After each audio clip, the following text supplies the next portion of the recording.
Alrighty, hey everyone. So gonna have another night here of this new streaming setup, and thanks for coming along with the ride. So what we're gonna do tonight is just gonna be, some basic relic farming, trying to find some of those rare and not easily obtained items that I like to talk about quite a bit. Probably gonna run a little bit of Uldaman again. Might do a couple time walkers. I still don't have that Drake, so still trying for that one. And then, of course, T-Boo's Blazing Longsword. If you guys have any suggestions on other things you would like to see tonight, I'll be streaming here for a couple of hours and trying to give this a go. Aside from that, though, let's go ahead and get started. I'm going to go ahead and do this on my standard Relic Hunter Adventurer, Guia, my rogue right up here, and nice pretty mod. And let's go ahead and get in here. So I am testing this new setup. Thanks a ton for everyone last night that was giving me a little bit of feedback as far as the stream quality and everything. I'm going to be trying to run this through my my Yeti tonight. Had some issues with different audio inputs and all that stuff. So hopefully it should not be cutting out as much tonight as it was last night. If it does start cutting out or dropping the audio or anything like that, please let me know immediately so I can get it fixed. Still trying to experiment a little bit with getting this thing done. And as always, I'll be playing on the Worm Rest Accord server in the North American realms here. Turn down my audio just a little bit here. Sure enough, let's go ahead and get started. So, just so you guys know, that thing's going to be blinking a lot. I have not even visited the Rogue Class Hall in probably 2 months. Haven't really had much of an excuse to go back. At this point, Guia is 922. There's really not a whole lot that the Class Hall offers you after a certain point, aside from just running gold, I guess. It's honestly more trouble to try and go farm order resources than it is to just leave it alone and sell items that you find elsewhere. Of course, busy night tonight here on Worm Rest Accord, one of the two major role-playing servers, and then of course Emerald Dream, which is a smaller role-playing server that's more PvP based. But of course, this is just a PvE server here. So as we Fire Dagger from the Firelands, which Fire Dagger is that, Yam? There's quite a few Fire Daggers. Let's see. It's been a while since I've gone through Firelands. I kind of got everything I needed from there and just have kind of forgotten about it, which I don't mind because Cataclysm, I think, is one of those expansions that is best left in the past. You know, I don't necessarily hate Cataclysm as much as everyone else. It honestly didn't have all that much content to it for players, but it did do a lot of stuff on World of Warcraft's coding backend. That has allowed the game to last this long. You know, just about every expansion they release this new technology that's kind of special to that expansion, phasing and whatnot. This one, they got the mist from the Kill Jaden fight. All of that stuff would not have been possible without Cataclysm. It really did affect the lifespan of the game by quite a bit, and it allows us to keep going. But yeah, I don't know which Fire Dagger you're talking about here. Is it on like Heroic or something like that? Yeah. Oh, Alyssa's Razor. Yeah, I've got that, I think. Just depends on which color you're talking about. Let's see here.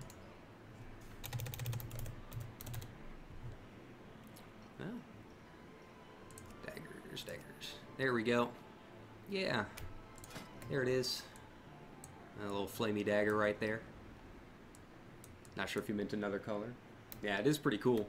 I'm more of an outlaw rogue. I wish I could learn subtlety so I could get some cool daggers, but yeah, I worked my ass off to get these my challenge swords, so I don't think that's going away anytime soon. I love them too much, and then I got the PvP color scheme right there with the blue and the red. It just fit my Mog a little bit more, which I gotta say, doing 10 rated battlegrounds on an RP server is it's an experience. You know, join some YOLO groups if you can, but it'll probably take you, if you're going from nothing, probably about 30 matches before you can get the 10 wins that's required for that achievement. So we'll go ahead and start over here with Tibu's Blazing Longsword. I was showing this last night. Like I said, I've deleted that video. The sound kept cutting out. Again, if it keeps cutting out tonight, please let me know so I can get all of these inputs and everything figured out. But there's this really nice spot to farm Tibu's Blazing Longsword and other really very hard to find world drops that were around in vanilla, especially when you were level 60. You know, a lot of people probably remember Kroll's Blade. That was a really popular one for rogues back then. And there's this area in Silithus that has constant respawns, and the mobs scale to your level, but all of the loot drop are still the level 60 world drops. So it's a nice little farming spot. It can take a little bit of time because, again, the enemies scale to your level. It's not like you can just one-shot everything, but it's close enough that you can easily spend a couple hours there trying to farm. Keep going, man. You know, thankfully Firelands is a little bit of an easier one to get nowadays.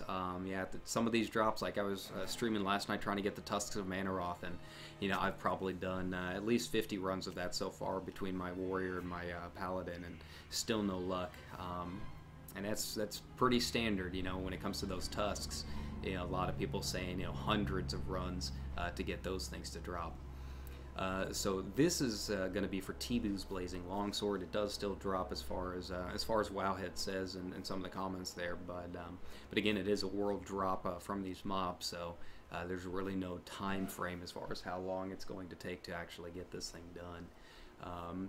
You know, I'll do this for you know, half an hour or so, see how it goes, see if we get anything interesting. It's not just Tibu's Blazing Longsword. I've had quite a few other rares drop from here. One of the other big ones that I've actually had drop was the Exalted Harness chest piece. That one tends to be pretty popular among collectors too, at least on our server. Again, role-playing server, transmogs tend to go for a little bit more than they would on standard servers. But the Exalted Harness is another one of those high-price items that you can easily sell for, you know, 100,000 gold under the right market. There we go.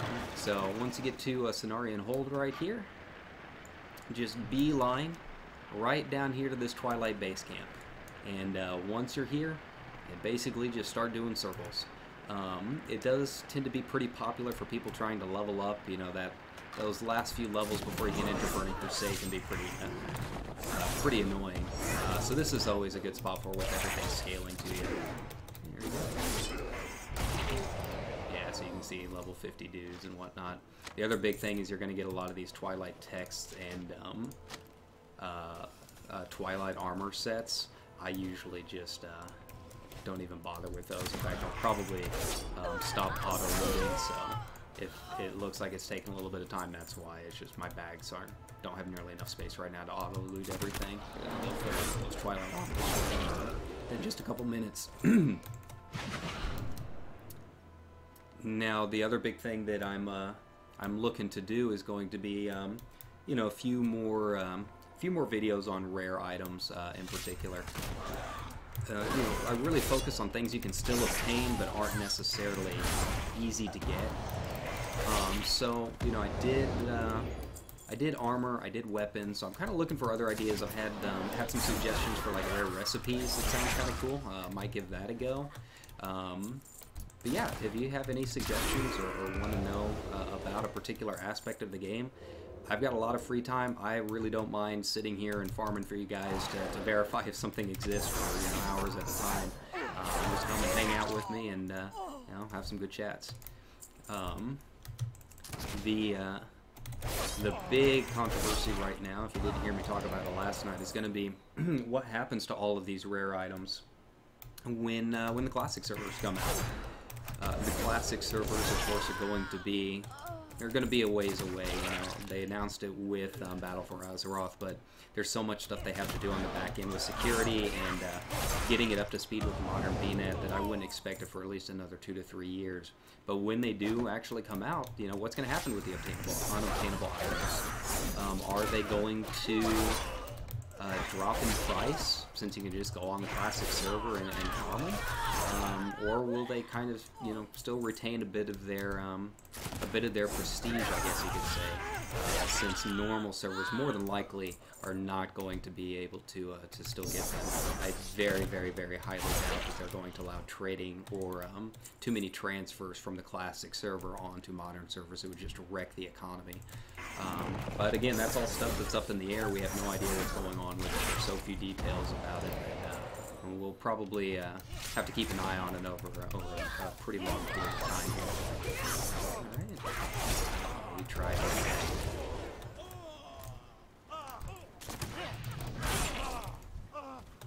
He said, I feel kind of bad taking it from this dude who is very clearly just trying to level.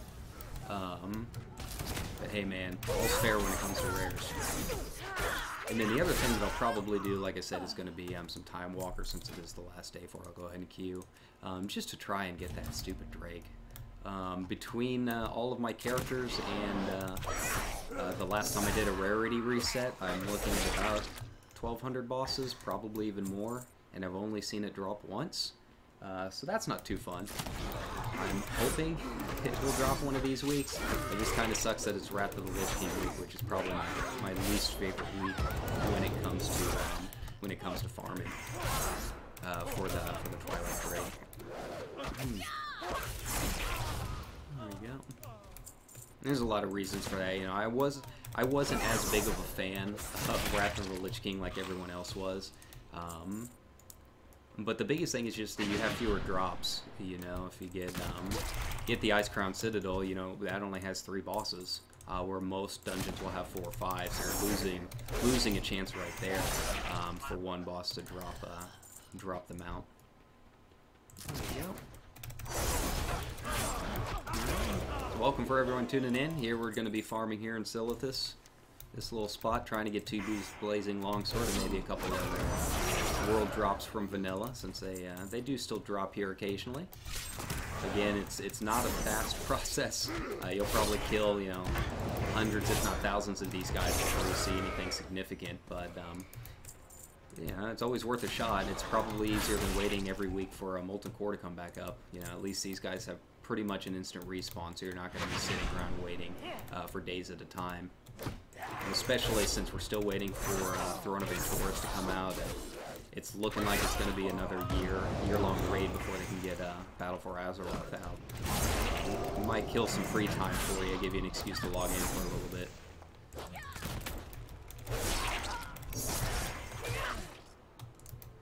Alright. One of my favorite parts about you know, Tibu's Blazing Longsword and these other rare items, they sometimes do have some pretty cool graphics. Not as many as you have nowadays, but they were actually unique items. You know, they weren't just reskins or recolors. You know, Tibu's Blazing Longsword's the lightsaber, and it does have its own lighting effect, which is kind of cool too. If you want a little torch to carry around. There you go. But on the other hand, you know, some of them did look pretty bad. You know, Chromatic Armor is another one of those things that a lot of people remember from vanilla. It was a huge, long process. You had to talk to Chromie and get the recipes for it, and you know, skin a bunch of stuff from Blackrock Spire and all kinds of stuff, and then you get it, and it's just like this black chess piece that looks like ass. I mean, it is garbage ugly. But it was very hard to obtain, and only a few people got it before eventually everything kind of got reset after a while with Cataclysm. Not quite as rare as some of the Nax Ramas, the original vanilla Nax armor sets were, but it was definitely up there. You know, people stopped raiding a lot of those after a while. They moved on to Neltharians and whatnot.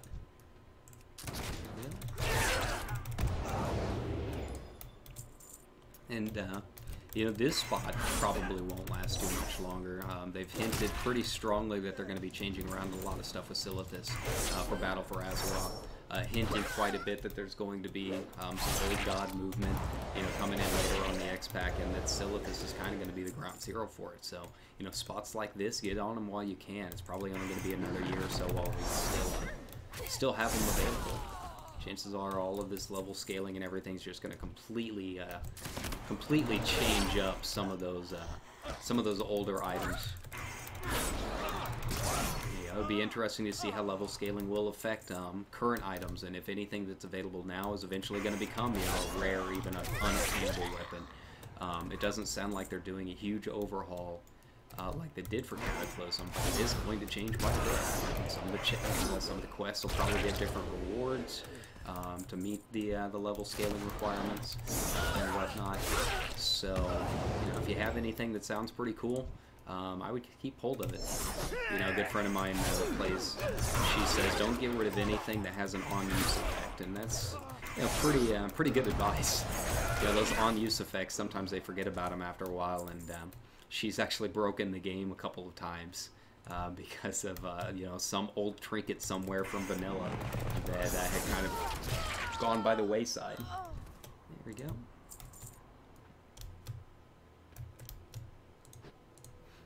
Alright. So far, no luck. Haven't really gotten anything aside from that one wand. But again, you know, with these being world drops, you know, I farmed Crowblade for probably 6 months on my original road, and I never did see it. And I guess it's not as big of a deal nowadays because, you know, obviously new expansions kind of change things around. But man, I really wanted that Crowblade. Probably took me 100 runs of Blackrock Depths, soloing it, trying to get the Barman Shanker. That was like the best assassination weapon back in the day. And you could solo it. It was hard. You could do it. It was a kind of a ritual, almost like a rite of passage for a rogue to be able to go in there and solo Blackrock Depths, sneak past everything. If you could do that, you were pretty much ready for raiding by that point.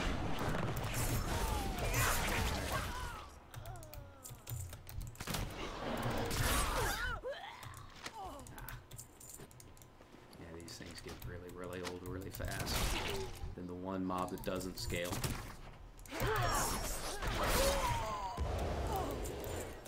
And of course, worst comes to worst, I can always pop in some battlegrounds. You know, I'm really excited about rejoining PvP. I hope they can bring it back. You know, they've kind of forgotten about PvP for so long that I think some people are kind of curious to see if this great experiment that they're doing is going to work out.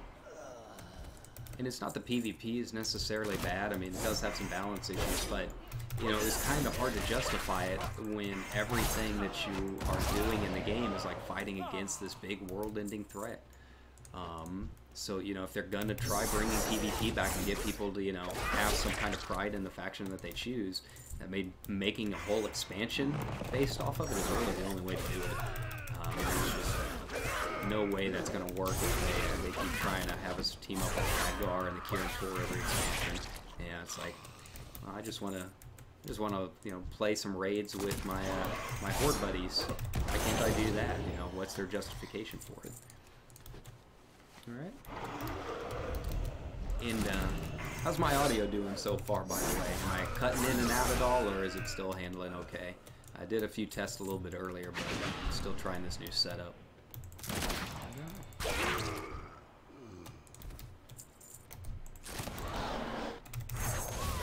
Sort of attack the head. An evasion mob somewhere. There are a couple mobs around here that evade, and that does get kind of annoying. They really need to fix that with marked for death, because if you mark for death something that either changes status so it becomes friendly at a certain point of health, or if it evades, you just lose your mark of death proc. It's really annoying for that when you're trying to solo stuff.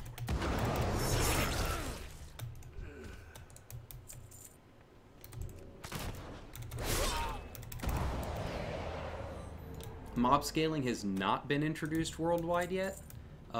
Supposedly they are doing it with 7.3.5, which is essentially the Throne of Antorus raid, if I remember correctly.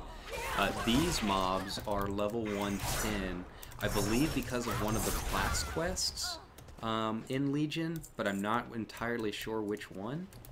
But no, it has not been introduced yet. And again, it's because of the level of scaling of these dudes, which makes them really good to farm for these rare items and whatnot, because the level scales and their loot tables are essentially level 60 rare mob loot tables, they just scale to 110 as far as their actual damage. But yeah, supposedly, like I said, level scaling, they've hinted that it's going to be introduced with 7.3.5, and most people are kind of assuming that the allied races are going to be going in with that patch too. So, if anything, even though Battle for Azeroth, you're probably not going to see that until, I would guess, no sooner than August of next year. You'll at least be able to create your new race characters and get started on them. Let's see. If all goes well. Again, there's so few details out, it's kind of hard to assume anything. But that seems to be the direction they're going.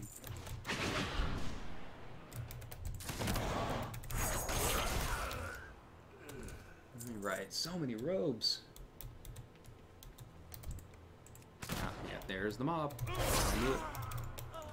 It's always that when he gets stuck right there in the middle.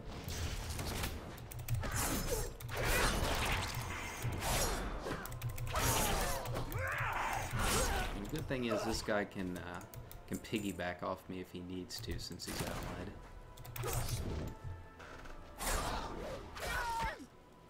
In-game sound is louder than me at some points. Let's see. I'll try adjusting the gain on this and kind of go from there. If I need to do a microphone boost, then we can give it a go.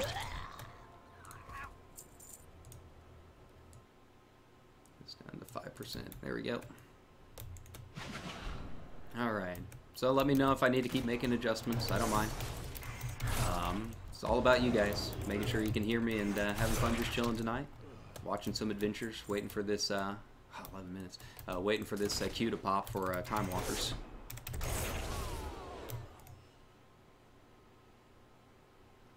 Yeah, I'm sure they're going to. Yeah, I'm sure they're going to have some good quest lines for the allied races. You know, how we unlock them is going to be the big mystery. You know, they mentioned with the High Mountain Tauren, you know, being, you know, a certain rep status with High Mountain. They didn't exactly say what all's involved with that, though. Like, I doubt you'll have to be exalted, but you might have to, like, finish the High Mountain quests or something like that. Get the hammer, you know, that kind of thing.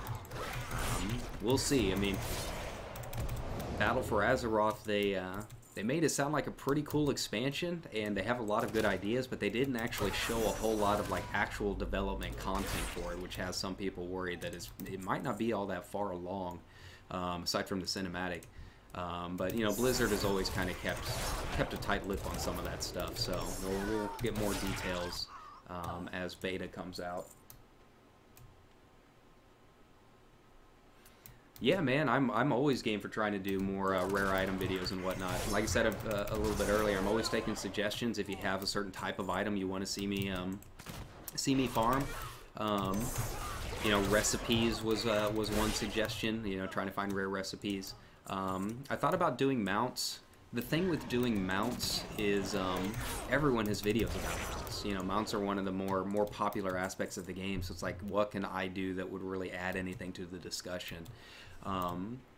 The item videos that I've done so far, I kind of took it with the angle that those are items that are still obtainable. You know, there's a lot of videos out there that talk about rare items, but it's all stuff you can't get anymore. It's like chromatic longsword and stuff. It's like, well, that doesn't help me much. So I tried to, you know, help out players that want to do rare item farming and have some of those prestige items without having to, you know, use a vanilla server or something like that. What my buddy talking about? The new Lord of the Rings franchise. If you haven't heard, Amazon has officially licensed out a Lord of the Rings television show, and they've actually done it for multiple seasons.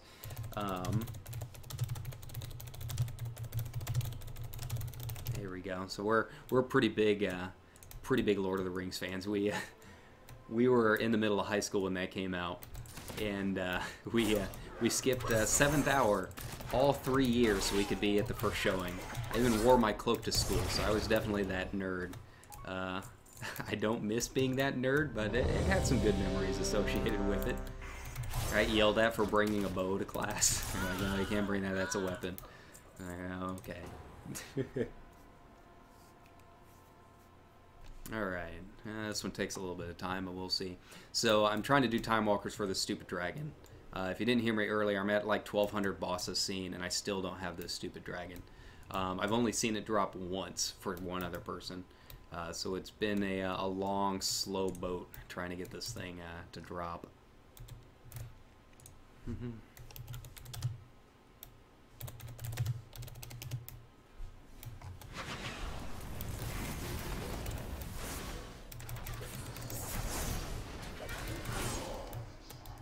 Here we go. I still remember when this came out. It was like it was pretty difficult for the time, especially the last boss. Her mechanics trying to get the achievement where you couldn't get more than 3 stacks of her freeze. That was always a little bit of a tricky situation trying to get all people to do that. Yeah, it's evasive, but man, it's a good looking dragon. And apparently it is literally the if you look at it like a chromatic scale or something like that, I don't know the name for it. Go into Photoshop, essentially, it is literally the exact color opposite of the chromatic flight. So that gold that they have, it's literally the opposite of that. That's kind of a cool little Easter egg that they've thrown in there. It's something, you know, shows the care that they put into some of these items. You know, some items do fall by the wayside sometimes, I think, but sometimes they really really go all out and hit one out of the ballpark.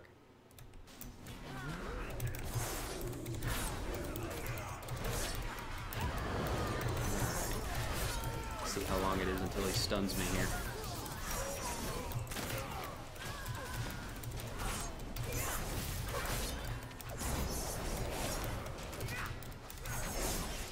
Oh, yeah. Managed to avoid the whirlwind for once. Cool. I'll take that.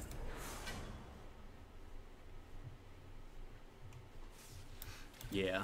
And these are still really good to go in solo. If you didn't know, the battered hilt still drops. It didn't take me too long to get mine. About a couple weeks worth of runs, I think, was about all it took. So if you're really interested in a really sweet sword and a pretty cool little quest line, I always recommend that. That's a pretty cool little item that people kind of forget about. But if you want a rare item, that's always a good one to give a look at. Keldarar, I think, or Kelsarar, one of the two. There we go.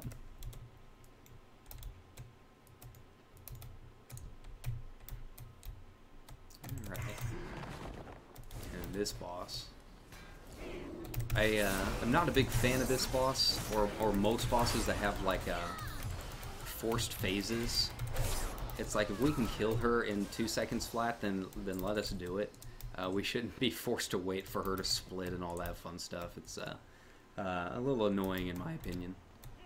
Yeah, it's amazing that they've had so many quality of life improvements over the years with World of Warcraft, but some things are just they're just stuck on for some unknown reason, and they just refuse to change it. And that is one of them. Then the forced roleplay. I hate forced roleplay. Siege of Orgrimmar is just terrible with that. It's like, let me just farm my tusks, man. I don't want to hear you talk about how much better than Thrall you are for the 50th time, you know?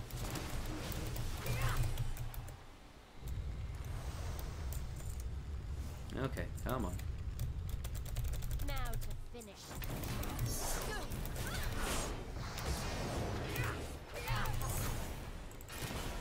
At least I have a ranged attack now. That's kind of nice. I just wish they could figure out how to actually balance Outlaw. I stopped playing it for such a long time because it's just hard to raid with. It can't compete against a lot of the other specs. I mean, it's a cool concept. I like how it feels, you know.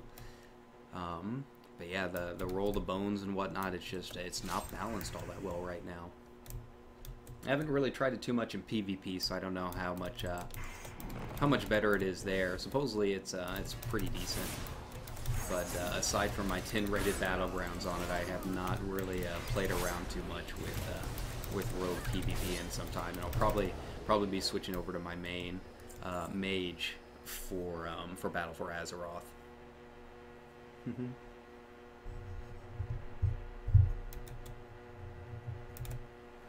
All right, I still don't even know how to do the achievement for this boss.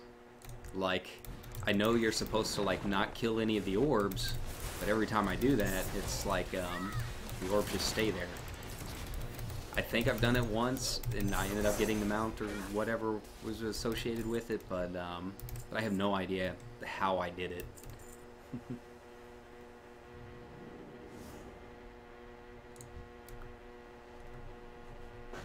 If I keep looking to the side, that's where I got my laptop, so there you go. That's I'm keeping track of y'all and chatting.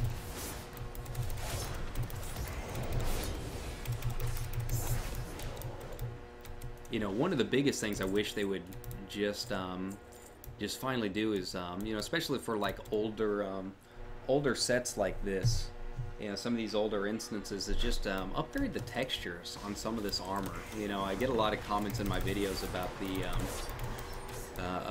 you know, some of these rare items just look like crap, and you're not wrong, they do.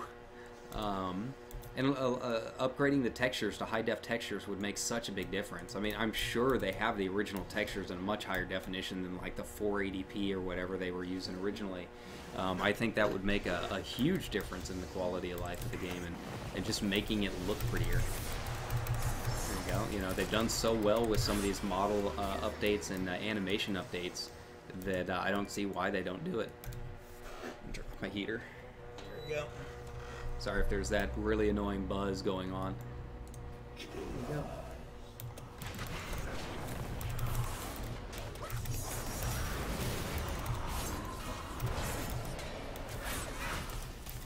So we can get him before he transforms. Nope. I tried. It's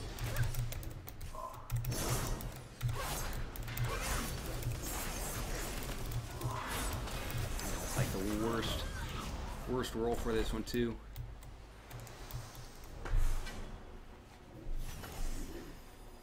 There you go. And of course, with this new setup, I'll probably start trying to stream some other games like Overwatch and whatnot. You know, join the masses doing that. I'll admit right off the bat, I am not a professional level Overwatch player. I think I'm like mid-tier gold or something like that. So don't expect any like MLG plays or anything like that. But if you guys like playing Overwatch and just kind of hanging out and watching me bomb stuff with Diva, that's something I'm kind of playing around with the idea with. The biggest thing is that World of Warcraft is much easier to stream because the graphical requirements are so much lower. I do notice quite a bit of a change whenever I try streaming Overwatch. Right now I'm just using OBS.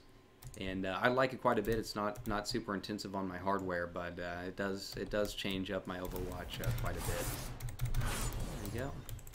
I'd like to get an actual streaming card so I can actually show you guys, you know, Mario Odyssey and whatnot from some of these consoles out. And I know Nintendo is really kind of protective of their content, so we'll see how long that lasts. But it might be something to kind of look forward to in the future too.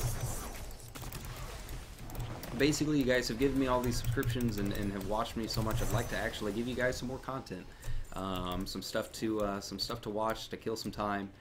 It's just a matter of finding the time to do it and getting suggestions on what to do. Who do I like to play in Overwatch? My main is Diva. I have my little Diva Funko right here. She's my favorite. I made a Diva video, if you go through my channel, set to Space Jam. With the Dunkaroos going on with her bomb. My other big main, though, you know, if I'm really just wanting to win, is usually Lucio.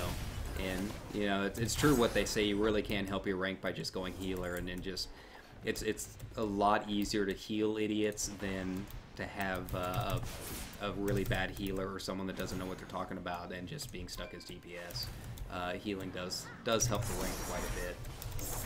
Yeah, I love Lucio. If you see me stream him, you'll probably notice me move around a whole lot. I get really into him whenever I play him.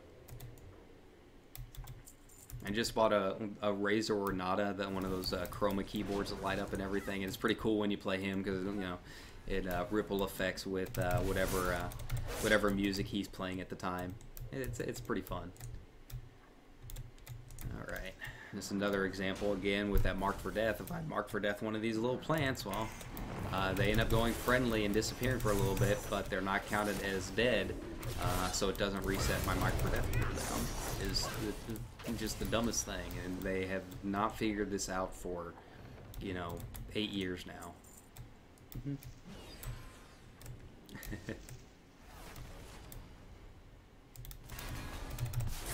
Yeah, I mean a good Lucio is a beast. Yeah, I'm not nearly as good as a lot of the pro players. And some of the stuff they do with them are pretty insane. I mean the changes with his firing rate a couple seasons ago really helped out a lot.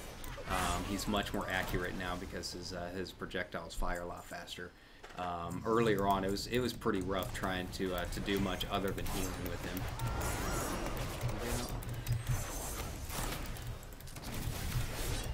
Hope I didn't mess that up for the boss. Sometimes we get to her before I can get all my cooldowns reset here.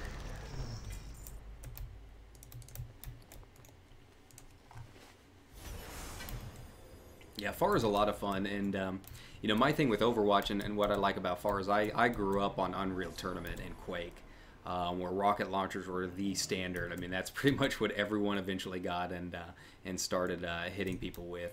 And she feels very, very similar to those games. They did a very good job with the rocket launcher, just how it feels.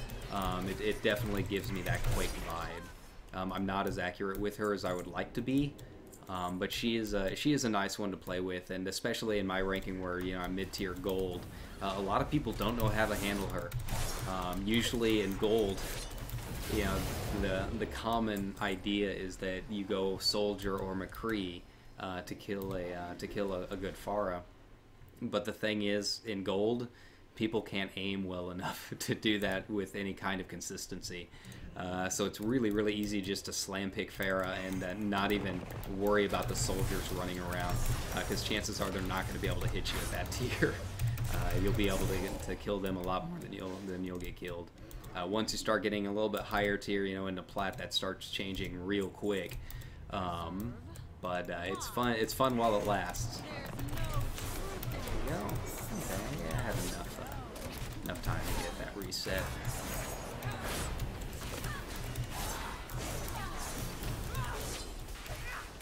I don't even know if they still have that achievement for her with you know, the stacks and all that. I imagine they do.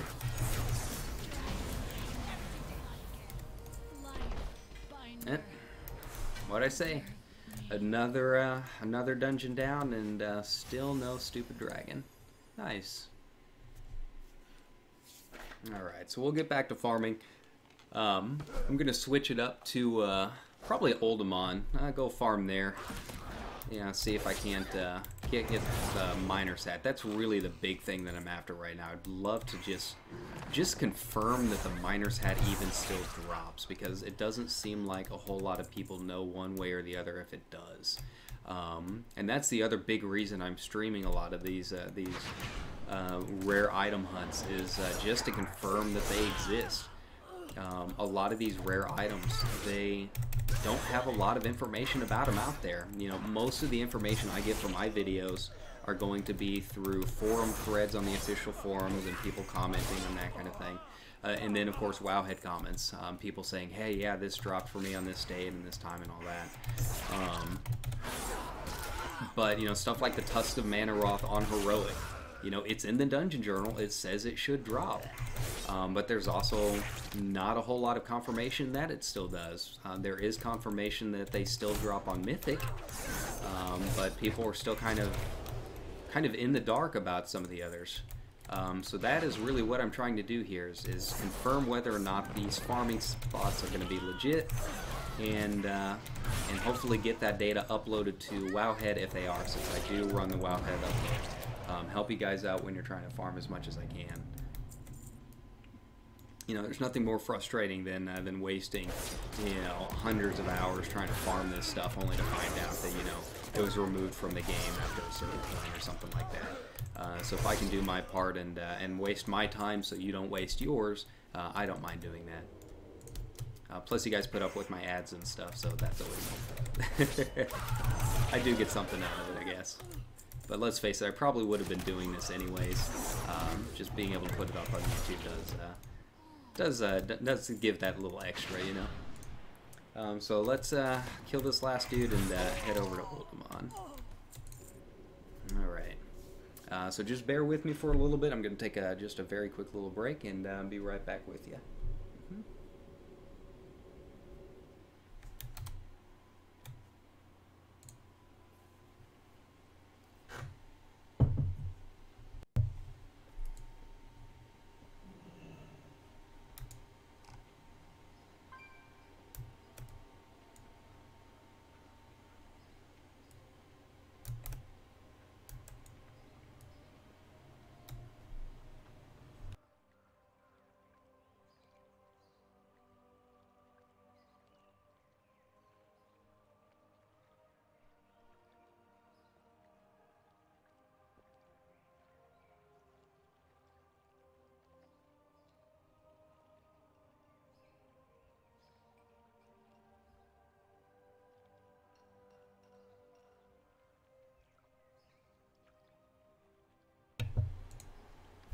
Alright, so Uldaman is, if you've watched my other videos, you know that Uldaman is featured prominently in both of them.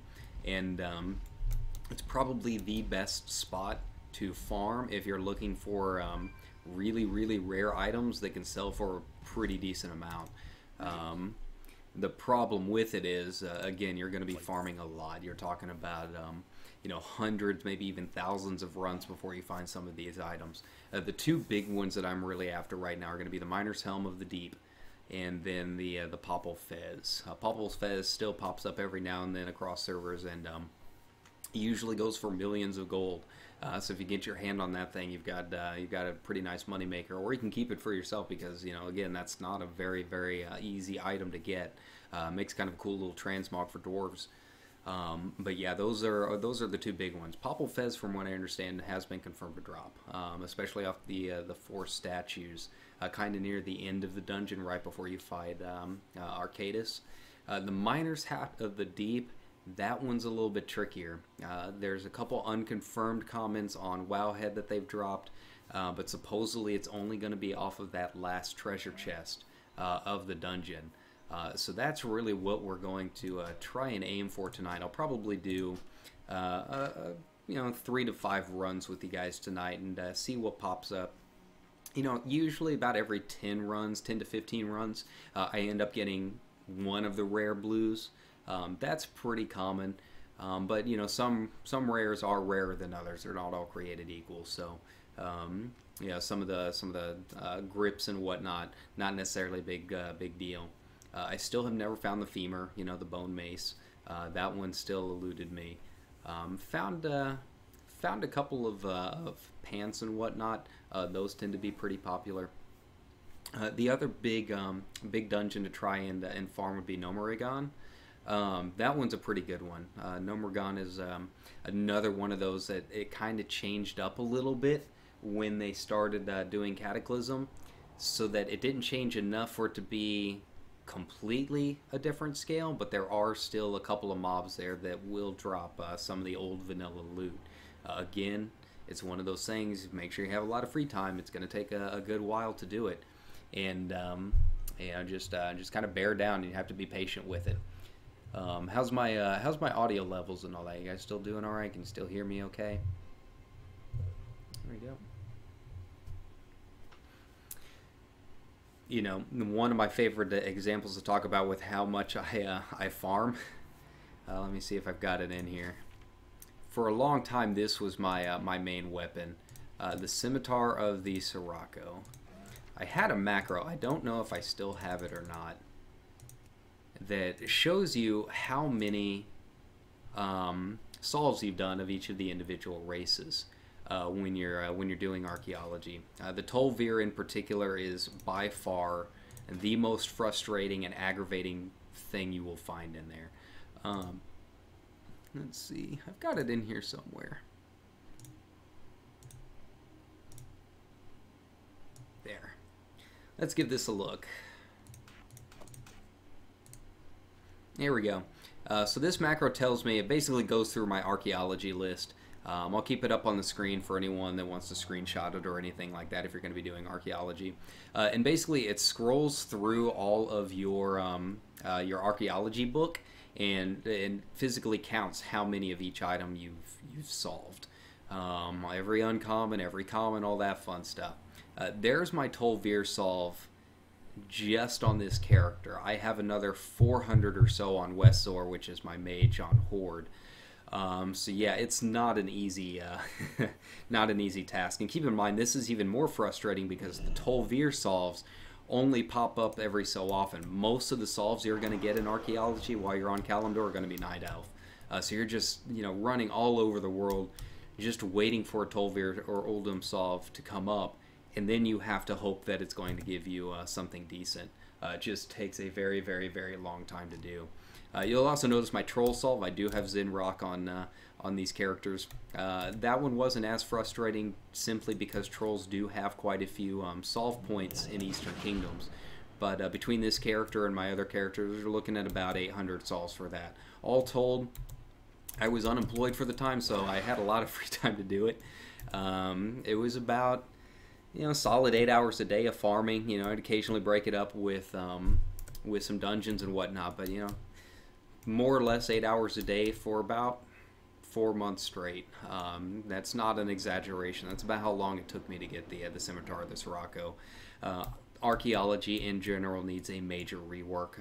I know other people who have done the idea of getting every archaeology solve, which I'm pretty close to it if I haven't already done that.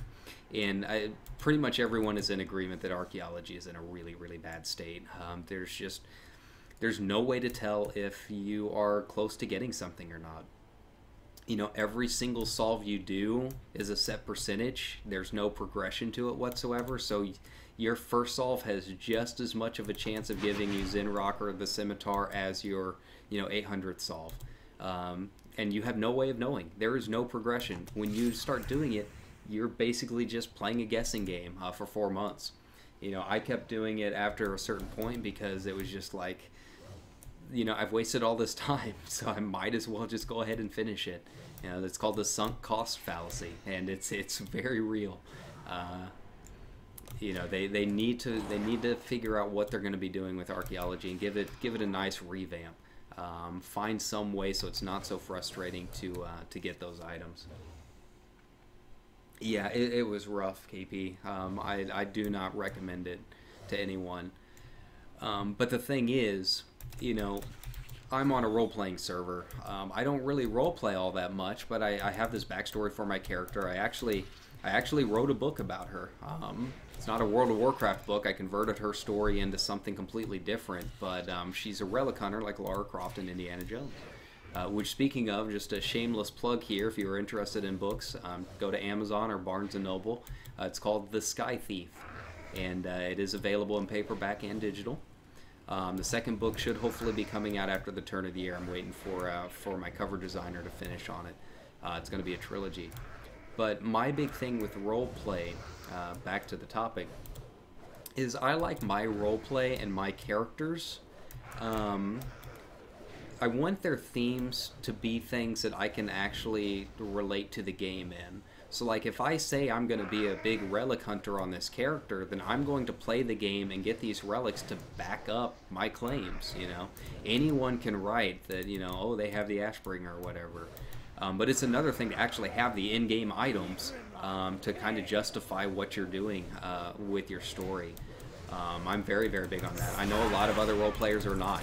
They just write what they want. They want that freedom to kind of express however they want to express their characters.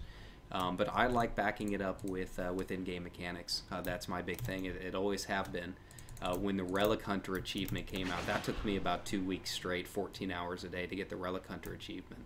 Back in Mists of Pandaria, I was one of the first people with that title on Moonguard at the time, and it was because it fit my character.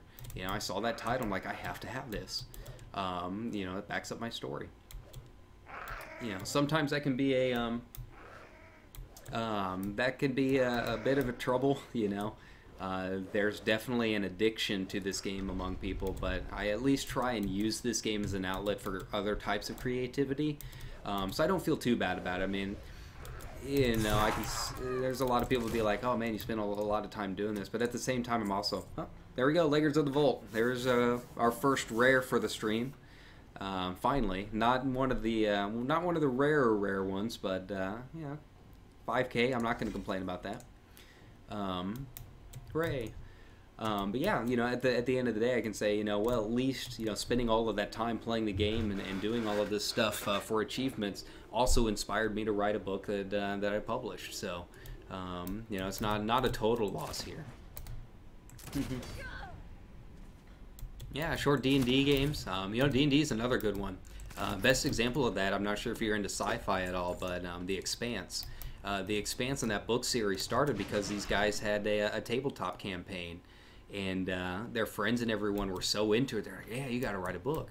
So these two dudes who were leading this tabletop campaign started writing this sci-fi series, and now it's, I mean, if you haven't watched The Expanse on Sci-Fi Channel, I mean, it's one of the best sci-fi series I've seen in ages.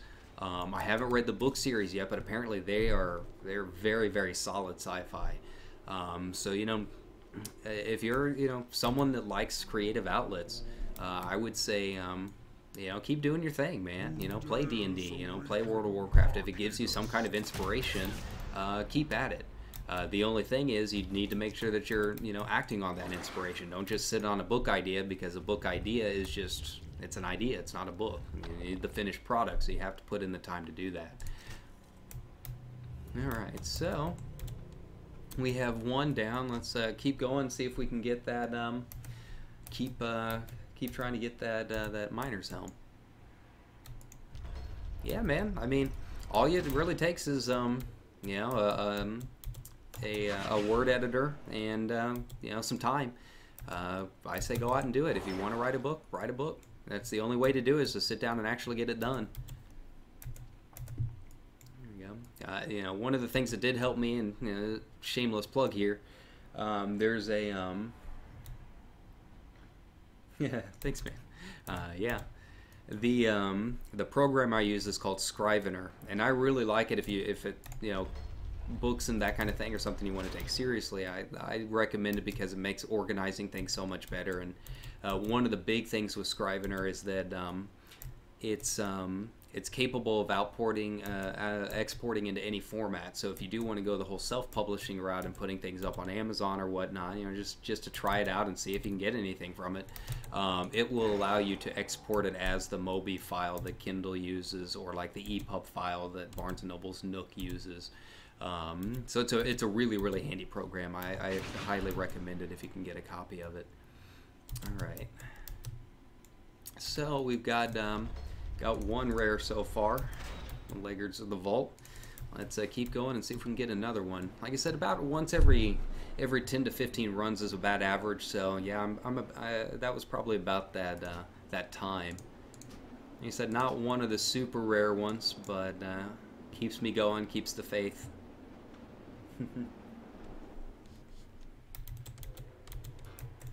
All right. But yeah, my next big goal, and it's going to be a little bit harder to do, is I want the Tomb Raider title. There is an actual Tomb Raider title, but it's the title you get for doing all of the Tomb of Sargeras achievements. And unfortunately, with this being a roleplay server, it is very, very hard to find people willing to do that. We do have raiders that are capable of raiding, even a couple mythic guilds, but to find a group that can get you that achievement is it's going to be tough. It's probably going to take quite a few runs to actually get that title. But like the Tomb Raider, I mean, that's the perfect title for Guia here. I mean, she is a straight up relic hunter, so I definitely need that at some point. And of course, the new Tomb Raider games are some of my favorites, so I will always support Lara. There we go. I'm excited for her movie. You know, I'm not sure about Alicia Vikander being Lara Croft. I don't think she looks the part, but she's definitely a solid actress. I mean, she's got an Oscar. She's been solid in just about everything I've seen her in, so it's definitely not her acting ability. It's just it's hard for me to see her as Lara Croft. And of course, we all know how it goes with video game movies, so that's you know, they're taking a big risk down at Sony to try and get that thing done, or maybe it's Universal at this point. But if they can get it done, and it seems like they're following the first game pretty closely, they've got a nice template to do it. It's just a matter of just getting it done and sticking the landing. It'd be nice to finally have a good video game adaptation that's, you know, not Mortal Kombat. You know, that's still probably the only really faithful video game adaptation I've ever seen. There you go. There we go. So these guys, the brawlers, are supposedly one of those mobs that has a little bit higher chance to drop some of these super rare items. So these guys and the four stone golems guarding the final vault. How'd you like the Warcraft movie? I mean, it was okay. I mean, it was a Warcraft movie. You know, it definitely I think did well among fans. I think if you really like Warcraft and the lore, I think there was probably quite a bit to like about the Warcraft movie. But you know, my perspective is a little skewed. I worked at a major movie studio for about 5 years, so I see things a little bit differently. I see, you know, the numbers and all that than fans do. And as a movie, it was not a very good movie at all. You know, there's a lot of people talking about whether or not there's going to be a sequel. I can tell you right off the bat, based off my experience working in the industry, there's not going to be a sequel on it. The movie lost about $30 million, even with the Chinese market coming through in the video on demand and all that. So it's very, very unlikely we will see a sequel for it. If you do see a sequel, it will more than likely be a Chinese production. It would be very, very different than what you would expect from an American-made movie, an American-focused audience. That's really the only way that I could see a sequel to it getting made. But I mean, it was kind of cool to, you know, see the orcs and running around in Khadgar and everyone, you know, doing their thing. Like I said, if you were a fan of the lore and have been playing Warcraft for a long time, you know, I think there was a lot to like about it. As far as fantasy movies go, obviously it's not Lord of the Rings, but it's up there. I would put it on the higher tier of fantasy movies.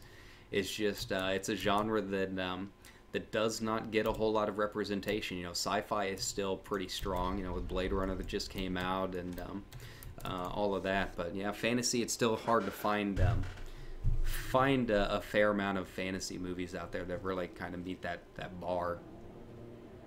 Yeah, Medivh, he was kind of phoning it in, and which is odd because he's typically a pretty well-respected actor, but you know, sometimes you got to take a paycheck, man. I'm not going to blame him for that, I guess. Yeah, I was more disappointed with my boy Ragnar. You know, I love the show Vikings, so I was pretty hyped about him being cast in it, and had a lot of high expectations for him, but they didn't really give him a whole lot to work with, so that was kind of sad. Here we go. So we'll do one more run here of Uldaman, and then might switch it up a bit. Oh, I forgot this, of course. I mean, it's not a big deal to kill these dudes, just I don't believe any of these lesser dudes drop anything rare. I don't think they're on the loot tables for them.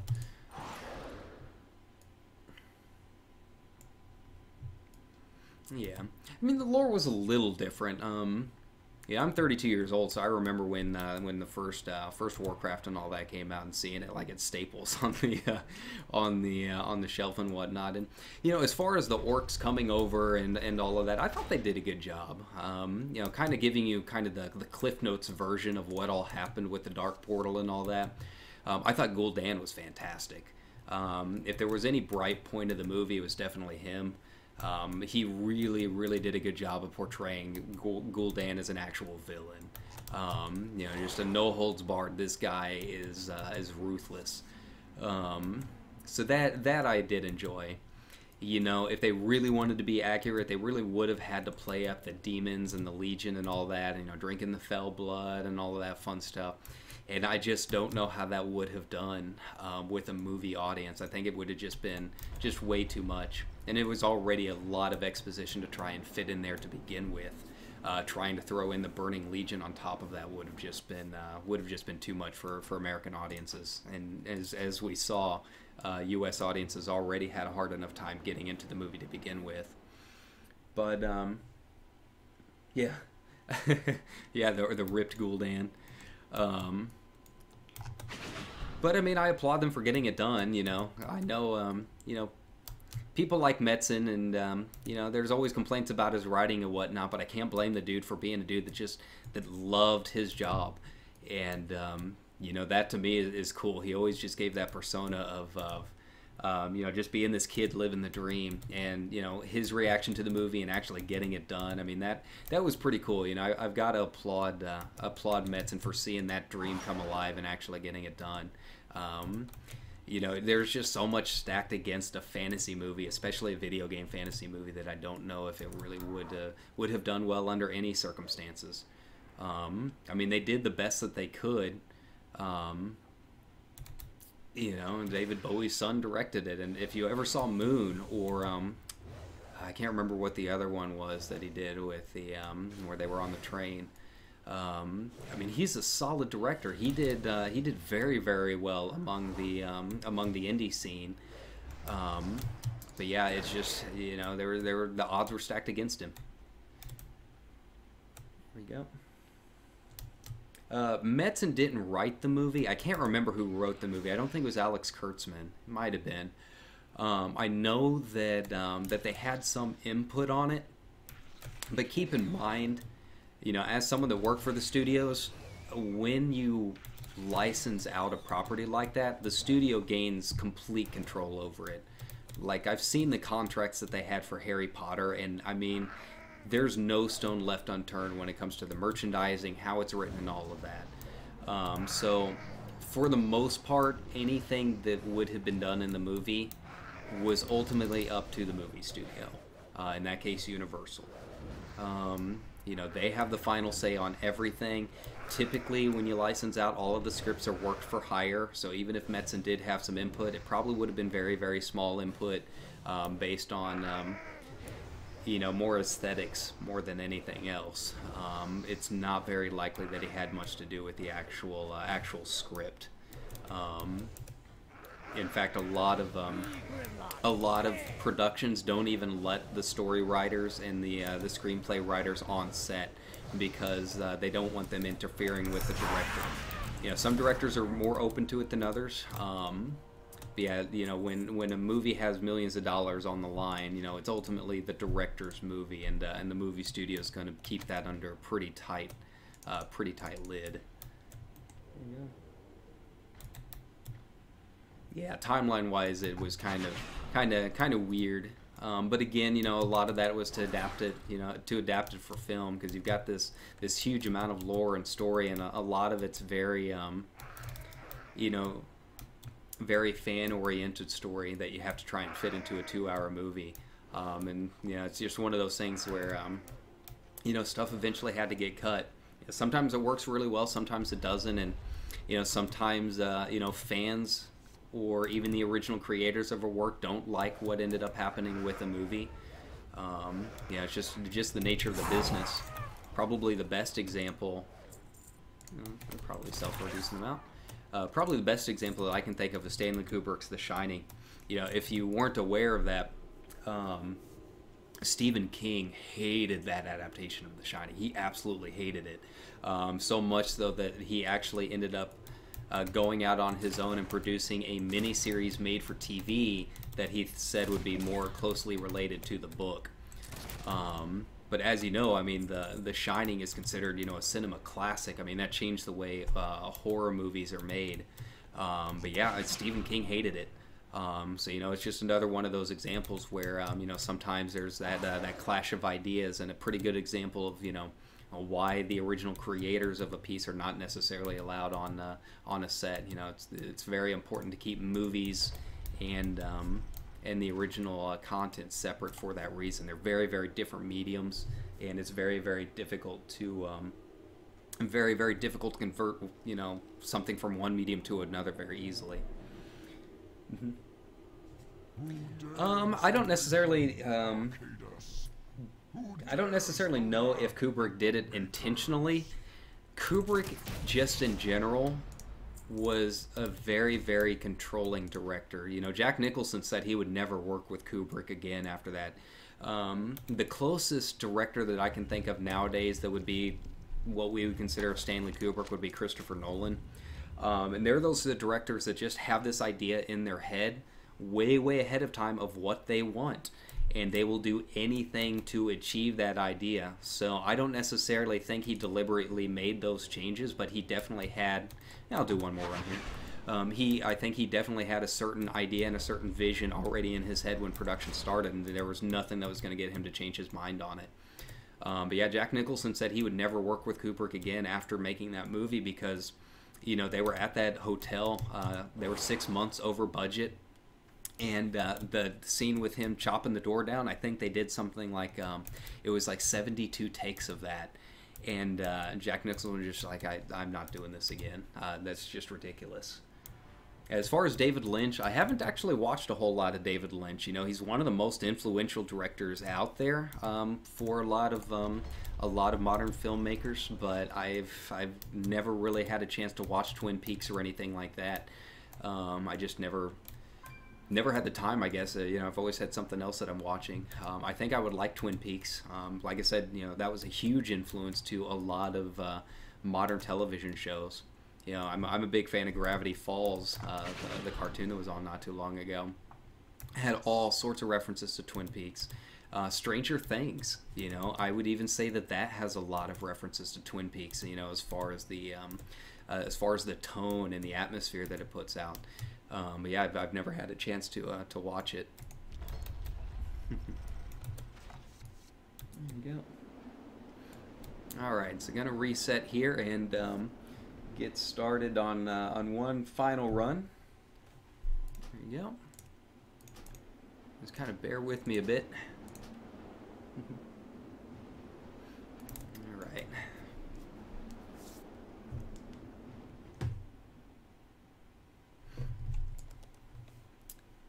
All right.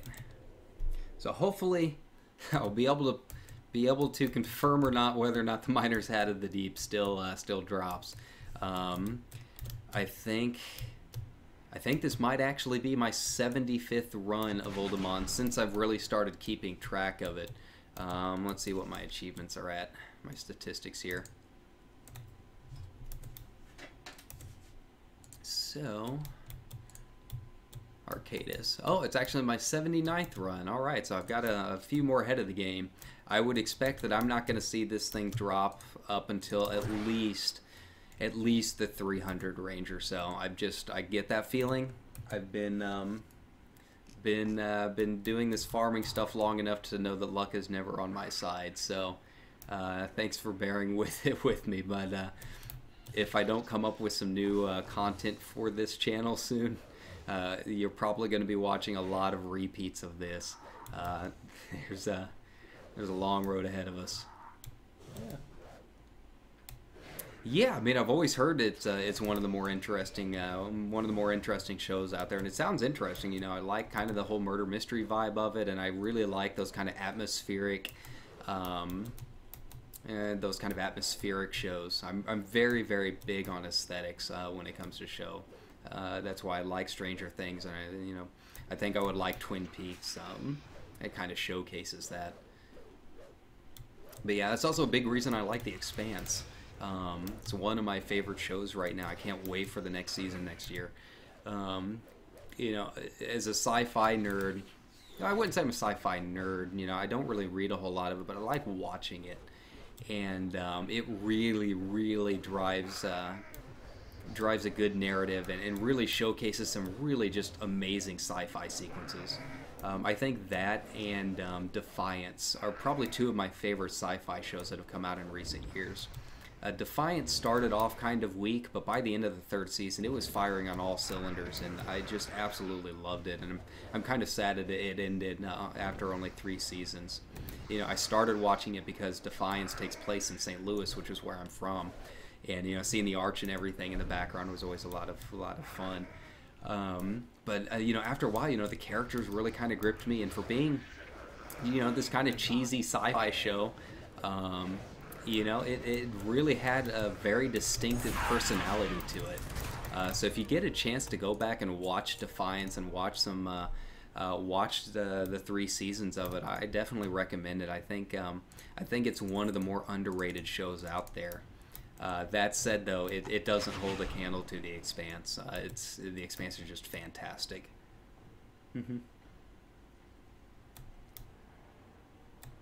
Read Mars, about terraforming Mars, yeah.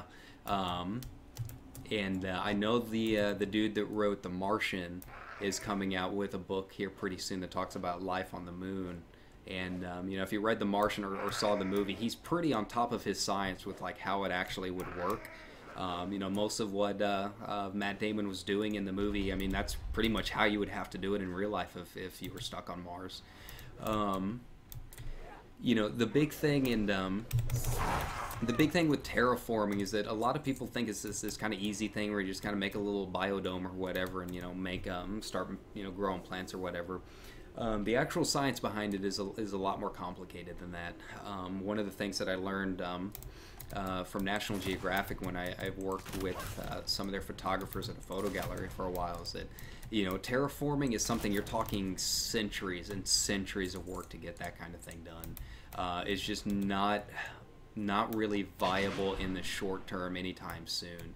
And unfortunately, you know, if we got to start on it today, you know, that would be a good step, and it would, you know, hopefully help future generations.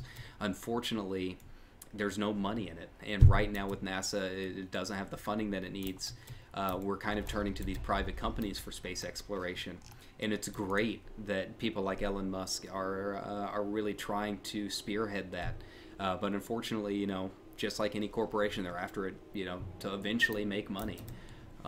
So until we can kind of monetize the concept of terraforming these other planets, there's just no way it's going to start happening anytime soon.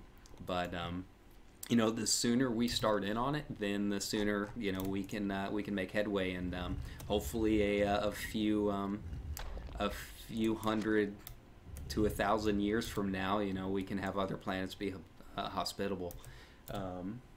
Sure enough. But yeah, Red Mars, I'll have to check that out. I haven't heard of that one, but it sounds like a good read.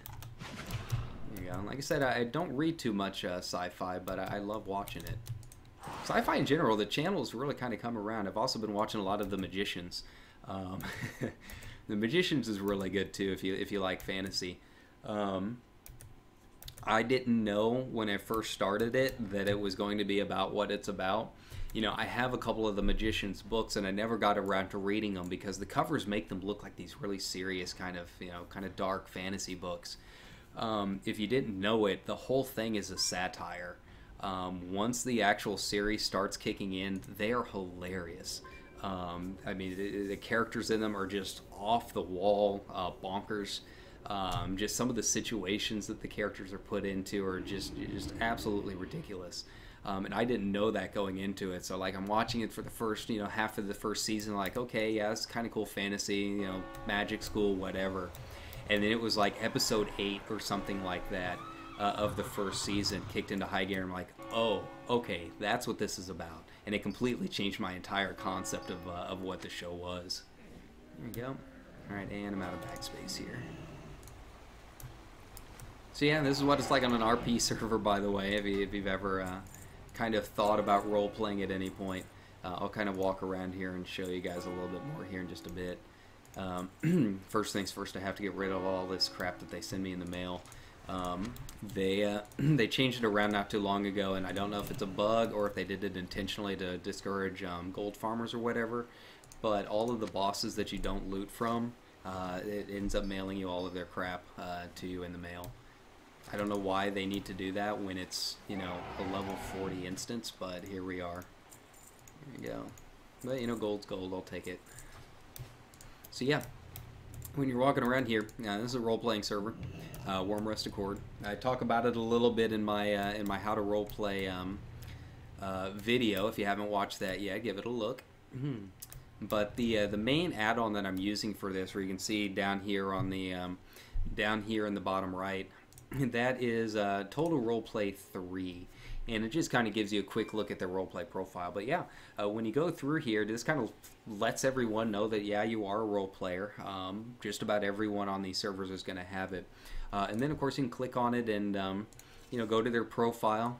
Some people are more, they're more involved than others. So, you know, pretty basic profile right here. Nothing super long or extensive.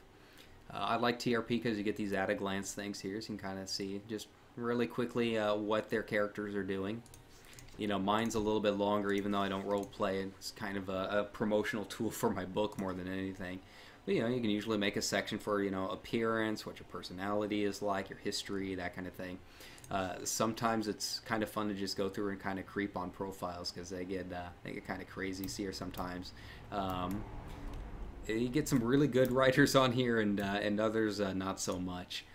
So sometimes you get some pretty lewd profiles in here, and profiles that describe every single weapon that they're wearing, and you know, they're wearing like 50 pistols, so they go through and describe each and every one and how many battles they've been in and all this other stuff. So yeah, it's kind of nice. It's a nice little time killer in between farming stuff or in between raids. Just gives me an opportunity to do some different things. Oh, hey, he actually has my has these two. There's only like 3 of us rogues right now on this server that have these have our challenge weapons. So it's always kind of a shock to see someone else out there. It's like, oh, we're the same. What is this? Which oh yeah, RP servers are still the same, and I like them quite a bit because you know, in addition to, you know, giving me something to do in between raid times and whatnot, it's really nice to have that community. Of all of the servers that I played on, and I played on a lot of different servers in 12 years on this game, one thing that I really like about them is that they do bring back that sense of community that vanilla had.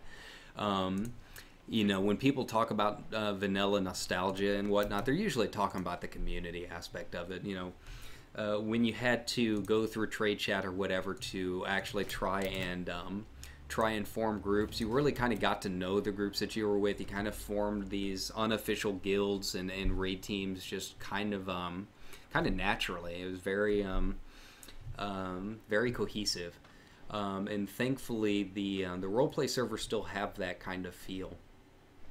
I talked about it a little bit last night in my stream for those that have not had a chance to that were not here last night. To RP someday. Oh no, that's okay. We have a lot of non-English speakers here. You know, most people on an RP server are very, very, very welcoming. So don't feel like that's going to be a restriction at all. And of course, if you're European, by the way, EU servers, Argent Dawn is their big roleplay server, and they have a lot of options there too. But yeah, like I was saying, you know, you still have that kind of community on these RP servers. When you go to the forums, for example, it's always a good example. You go to like Sargeras or Tichondra, see these massive raid servers, these very old, you know, original launch servers. Most everything that's on those forums are going to be, you know, guild recruitment or battleground recruitment, that kind of thing. When you go onto a roleplay server, you have a little bit of that. But first of all, the guild recruitment is a little bit different. They're not looking for, you know, certain eye level or anything like that. They're looking for, you know, certain types of players. You know, are you a Night Elf? Here's a Night Elf guild. Or, you know, here's a guild that's all based around the Knights of Stormwind, that kind of thing. It gives you a chance to kind of focus based on what your character is rather than how you play the game. But then in between all of those guild recruitment ads, you also see these really in-depth discussions on the lore. You know, there's discussions right now about what's going on with the allied races. What can we expect roleplay-wise? What kind of opportunities are the allied races gonna have? What kind of lore do they have to back them up to kind of prepare people? You know, there's a lot of in-depth discussions like that. There's also in-depth discussions about writing, you know, how to write your character. A lot of it bleeds into off-site stuff. Tumblr is, of course, very active in the roleplay community. There's also rpfind.me. It's kind of like Facebook for role players. You make your little profile for your character, gives you a chance to interact and meet people from other servers that might want to write a story with you. So you know, it's a very, very inclusive community, which is kind of nice. You know, it really gives you that classic feel that doesn't really exist much anymore on traditional servers. But yeah, sure enough. Now, that's not to say there's not drama. If you want a lot of drama, come to an RP server because it's there. You know, Wormrest Accord is kind of nice because it's not so out in the open like it is in Moonguard. You know, it's more like on Tumblr and, you know, in back channels and Discord and that kind of thing. But there's definitely some drama, and some of it can be genuinely pretty nasty. So you kind of have to be careful. Man, that is a long profile right there. So you have to be kind of careful with some of that stuff.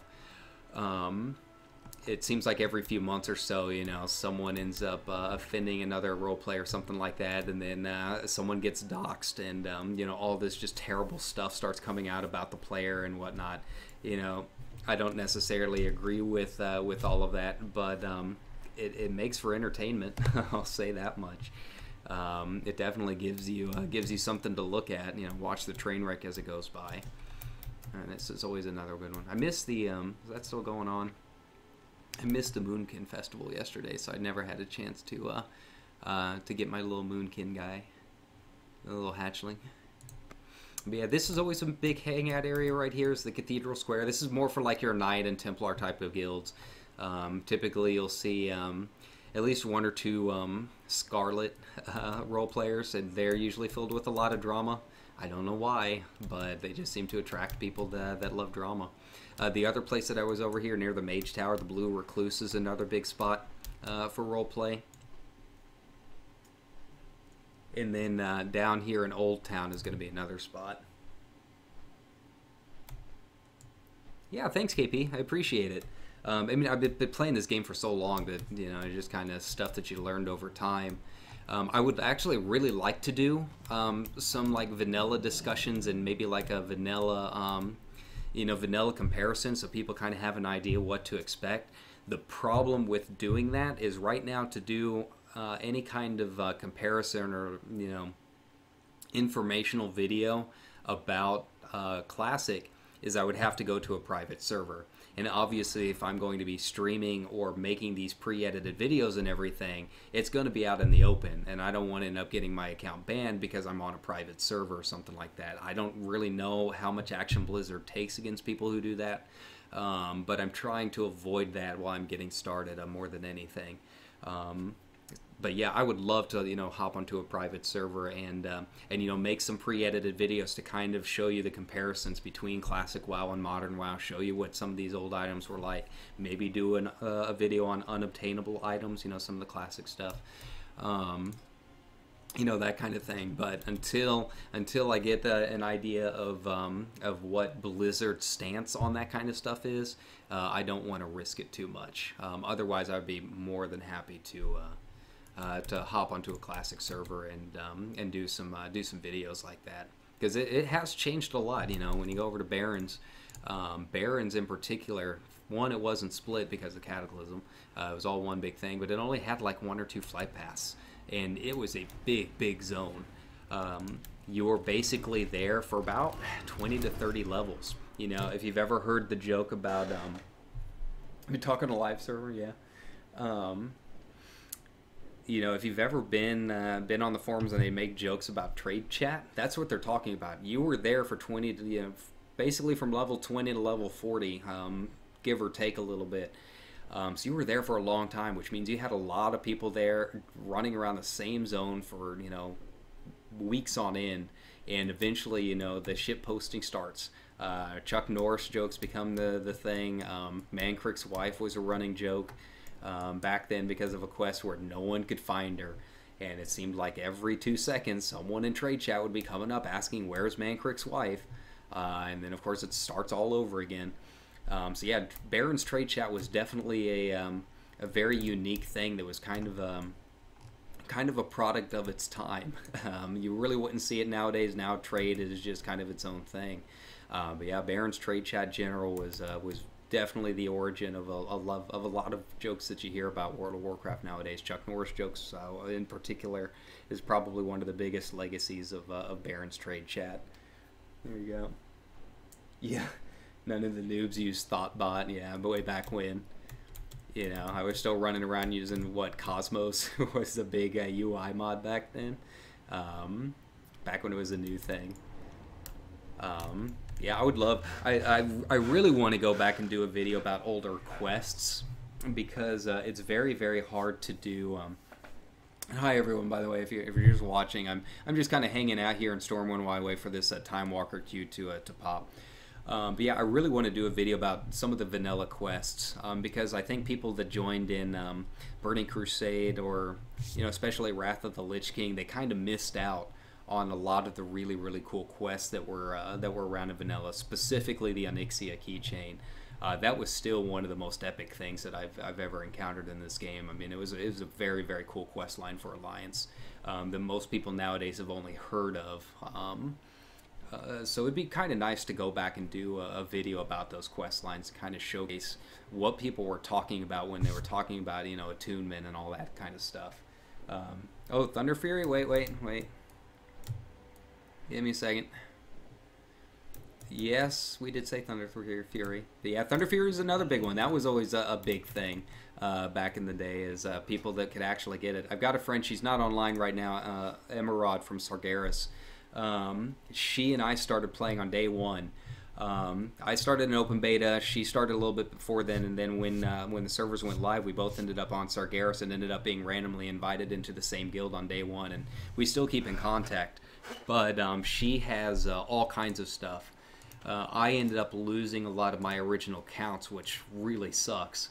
So this is my third account. She has kept her original since then. So she still has a Corrupted Ashbringer. She still has a Chromatic Breastplate.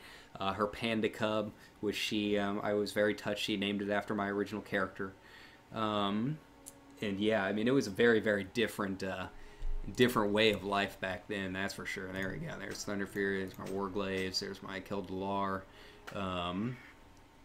Yeah, there's my Scimitar. Be careful. So yeah, I'll pop this baby on. Yeah, there's my Thunder Fury. Got my Warglaives. I have a few more on other characters. My warrior has Sulfuris. That was actually a pretty recent addition, though. I only just got that within the past couple of years because I was specifically farming it. I've tried on my monk to get the legendary staff from I can't even remember the name of it right now.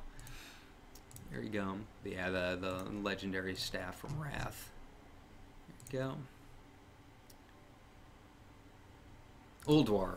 There we go. That's what I'm trying to think of. But yeah, I've just been lazy. I haven't had a chance to go through and collect all of my shards and everything. And I'm so nervous about throwing them into Yogg-Saron's mouth. I feel like I'm going to mess that up somehow because I always mess up like the easiest, stupidest stuff. So, sure enough. And I used to play on Sargeras, yeah. My original character was Tirana way back when, a Night Elf Rogue way back in the early days. But yeah, if you guys are interested in like unobtainable stuff and like kind of rare things, I'll actually show you this since it sounds like my audio is going through fine. Is it cutting out in it at all? If it's going through fine, I'll go ahead and keep doing what I'm doing. Oh yeah. It's been a little bit since then. Yeah, I don't know. But then again, I've had people say their 6 and 7-year-olds used to play WoW because their parents did when they first started. But as long as you can hear me, this is kind of my idea for this guild, and it's actually not my idea. I stole it from another role player here. But basically, since this is a role play server, we have these guys on our Horde side who actually transferred over here from Okay, good. Who actually transferred here from other bigger servers, and they've been playing since vanilla as well. And when they transferred, they realized they had all of these old unobtainable items that are no longer available anymore. And with it being a roleplay server, they were like, you know, we can't get rid of any of this stuff. We should keep it. So they decided that they would create this guild that was essentially a museum. And what they did is they would put all of these unobtainable items into the guild bank. And once something enters the guild bank, it does not leave. It is there for all eternity. The only person who can take anything out is the guild master, and she is very, very adamant about making sure that everything stays in there. And it's been like this for years. And anyone that's interested can join the guild as a visitor. You don't have access to take anything out of the guild bank, but you can look through all of these old unobtainable items. Excuse me. So I've kind of taken that idea and I've started doing kind of the same thing on Alliance. I don't have nearly as many cool things as they do, and I'll log in onto my my Horde account in a second to show you their guild bank. But yeah, you've got, you know, some pretty cool items out and about that I'm trying to collect, trying to put in here. And basically, once something is put in here, it doesn't leave. That might change a little bit once classic servers come out, and we'll see what the market with unobtainable items does. But like here, we've got like the faded photograph, you know, from the old Lincoln quests. You know, you helped a little gnome named Lincoln with a little green shirt and his hat, and he had you go all over the world. And you know, it was literally Link's Awakening from the Game Boy, just in World of Warcraft. And his rewards were his sword, which I do have the sword in here somewhere, and then his boomerang, which was a cool little, I think it was a trinket at the time. Yeah, there's Lincoln's sword. And then along the lines of that quest, you got this faded photograph. And sure enough, this has been one of those items that has kind of become a collectible thing over the years. So sure enough, you can see it pop up on the auction house every now and then. It is one of the cheaper unobtainable items nowadays, around 100,000 gold or so. But yeah, you can't get this anymore. It's just there's Lincoln and well, that would have been, you know, his version of Zelda before he lost his memories, and you had to help him with his quest. So that's one of my favorite items there. The Eye of Shadow, I believe that was part of the Warlock class quest lines. And then, of course, I had some friends that donated their tier 0.5, I guess, is what you would consider these nowadays. So your Dread Mist, your Magister's Belt, your Gauntlet of Elements, and whatnot. Still have one of my older Tankards of Terrors. Pet Playgrounds, of course. These are more recent, but, you know, these are no longer obtainable, so I figured I would take at least one of these. I've got multiples of each and throw them in here. I'm not sure if you saw my bank, but I've got like 20 of those bats. Stonevault Shiv. This is my tab for like rare items that are not exactly easy to find anymore, but you can still obtain. So stuff like the Uldaman weapons and armors, stuff like the Nomorgon stuff. Since I got my pants a little bit earlier from my Uldaman run, those will go ahead and go in there, and they will stay. So we'll keep those for a good while. But here, let me log on to my mage and show you her account. Show you the priest items. Okay, thank you for the clarification. But yeah, let me show you her guild bank, because it's a lot more impressive than mine. It's called the Azeroth Archives is the name of their guild. And yeah, like I said, people are free to join in and join as a visitor rank, just to kind of check out the museum that they call it. The big thing with it, though, is please don't pester her about buying anything. She has had a lot of requests and offers for some of these pieces, and she has straight up turned down millions and millions of gold for some of these pieces. And trust me, she's not going to be getting rid of them anytime soon. But just to kind of show you what she's got, I mean, probably the rarest thing she's got right here is this. The recipe for dirges. I mean, look at how much that thing's going for on our server right now, about 6 million gold. That was only obtainable for a very short time from a very specific quest line that involved killing one of the world dragon bosses, Azurgos. And yeah, it was something you could only obtain. The actual food it cooked wasn't really even all that special. You know, just stamina food for the most part. But over time, this item in particular ended up getting a lot of reputation because it was like one of the very first items that became no longer obtainable. And nowadays, there's only maybe 10 across all U.S. servers at any given time. Of course, the battered hilt, like I said, the battered hilt does still drop. You can still get it. It took me about a week of farming to get, but it's more than possible to go get that. But as you can see, it still sells for a lot too if you need. Haunted Memento is another good one. If you're looking to get into the trade of rare items and unobtainable items, Haunted Memento is no longer obtainable, and there's really nothing special about the item itself. But when you have it in your inventory, every now and then you get whispers from the Haunted Memento. So it kind of had that little bit of pizzazz behind it. Of course, another Eye of Shadow right there. Military ranks of the Horde and Alliance, another faded photograph. A lot of things like the Zandalari coins and whatnot were another big one. All right. Now, give me just a few moments. I'm going to take a really quick break and come back and show you some more of this stuff here in just a bit.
Alrighty, so thanks for bearing with me on that. So do they have the Eye of Divinity? I do not know. We will see. Looks like it's one of those that they do not still have. Now keep in mind with this, was the Eye of Divinity soulbound? Because you cannot put anything soulbound into the bank. So that could be one of those items. So that would be something to kind of keep in mind too. But no Eye of Divinity that I can see.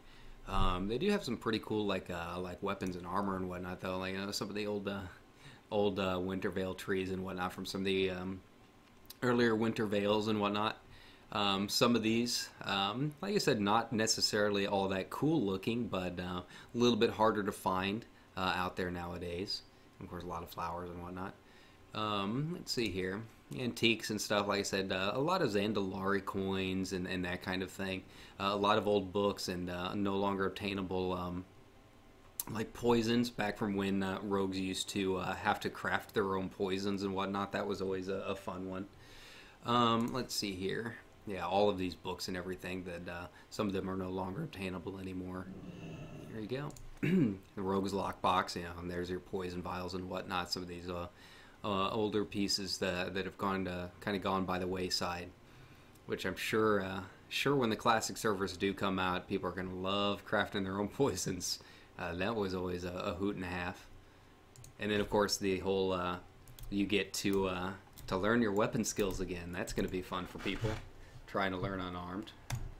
I still have a couple unobtainables still on these characters here.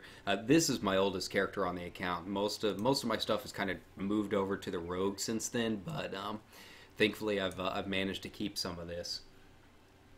So this is probably one of my rarest ones, the Mallet of Zul'Farrak, and it's also one of my most frustrating. The Mallet of Zul'Farrak was from a very old quest line to open Zul'Farrak and fight Gazrilla and all that fun stuff. The problem with this is that the mallet was not a quest reward.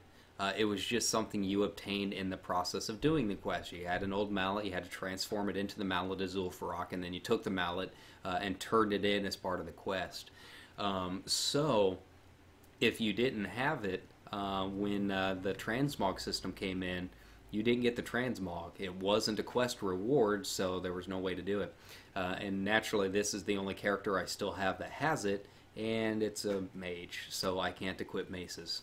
So I don't get the transmog for it. I mean, it's not necessarily the coolest looking mace, but it'd be nice to kind of show off. And you know, I put in tickets and all kinds of fun stuff to try getting that. Try getting them to just manually add it to my transmog collection, since I very clearly still have it here. But no such luck. But yeah, it's probably the rarest thing that I still have on here. One of my other favorites that's still in here, I still have shards from the pre-Legion event. One of my favorites that I have is my